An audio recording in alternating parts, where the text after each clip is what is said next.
소설가 한강은 유럽을 중심으로 평단과 독자의 높은 평가를 받았지만 그녀의 노벨 문학상 수상을 점치는 전문가는 많지 않았습니다. 한강 자신조차도 너무 놀라서 할 말을 잃었다고 말할 정도였는데요.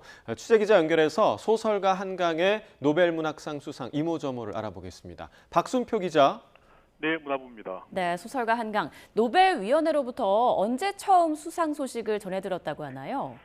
네, 소설가 한강이 노벨 문학상 수상 직후에 노벨위원회와 7분가량 영어로 짧은 인터뷰를 했습니다. 한강은 인터뷰에서 저녁 8시쯤 위원회로부터 통보를 받았고 너무 놀라서 말문이 막혔다고 말했습니다. 심지어 보이스피싱인 줄 알았다고 말하기도 했습니다.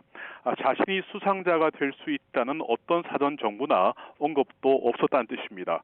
실제로 한강의 소설이 유럽에서 2016년 부커상에 이어 이탈리아의 말라파르테 문학상, 프랑스 메디치 문학상 등을 수상하며 국제적 명성을 쌓고 있었지만 노벨 문학상 수상을 점치던 전문가들은 거의 없었습니다.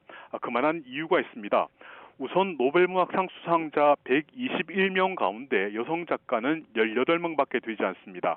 여기에 아시아 작가들이 수상한 경우도 1994년에 일본의 오에 겐자부르를 포함해 4명밖에 되지 않기 때문입니다. 결과적으로 작품의 완성도나 인지도를 떠나서 아시아의 50대 여성 작가인 한강이 노벨 문학상 수상자로 선정된 것은 그만큼 놀라운 일입니다.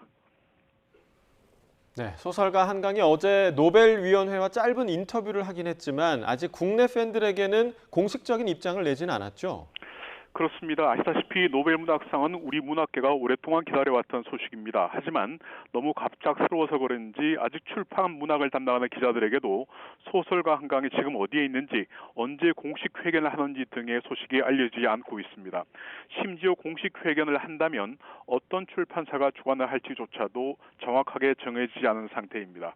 실제 소설가 한강이 그동안 책을 낸 출판사가 채식주의자, 소년이 온다 등의 창작과 비평사, 그리고 바람이 분다 가라의 문학과 지성사, 작별하지 않는다, 디 에센셜 등의 문학 동네 등 여러 곳이 있기 때문입니다.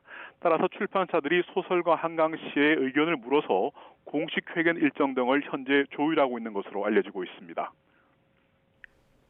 네, 한강 작가의 노벨 문학상 수상을 계기로 출판계와 서점가에선 다시 문학 붐이 불기를 기대하고 있죠. 그렇습니다. 보통 문학평론가들에게 한국의 노벨 문학상 수상 여부를 물으면 보통 돌아오는 대답이 요즘같이 책을 읽지 않으면 노벨 문학상이 무슨 소용이냐 이런 반응들이 많습니다. 실제로 지난해 독서율 통계를 보면 지난해 성인 10명 가운데 6명꼴로 1년에 종이책을 한 권도 읽지 않는 것으로 나타났습니다.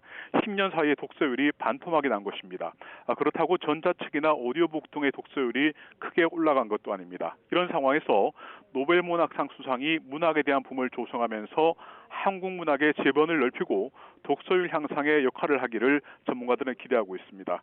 실제 대형 서점에서는 소설가 한강의 특별 코너를 앞다퉈 마련하고 있습니다. 또 출판사에서 노벨 문학상 수상 기념 한정판 발매를 준비하는 등 바쁘게 움직이고 있습니다. 지금까지 문화부에서 전해드렸습니다.